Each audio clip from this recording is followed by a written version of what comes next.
Où est passé Bill Cipher à la fin de Souvenirs de Gravity Falls? Pour rappel, lors de la Bizarre Apocalypse, la bataille qui opposera nos protagonistes à Bill Cipher, ce dernier se fera battre grâce à l'effaceur de mémoire à la suite d'une ruse des Stan, laissant pour seule marque derrière lui une statue à Gravity Falls. Mais tout ça basculera lors du 23 juillet 2024, un livre particulier sortira, le Book of Bill.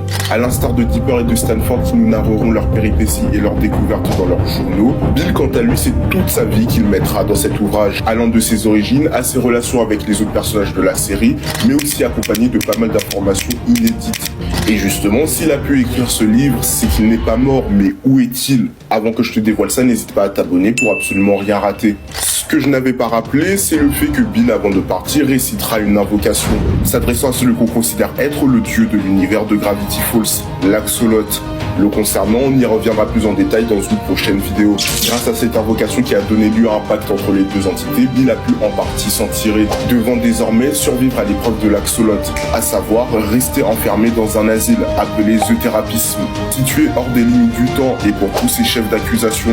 Et tout ça pour une durée infinie, pouvant rester aux côtés d'autres entités qui ont l'air vraiment terrifiantes, dont le mystérieux chien jaune qui apparaîtra dans la série et qui a un niveau de dangerosité égal à celui de Bill, à savoir le niveau maximum.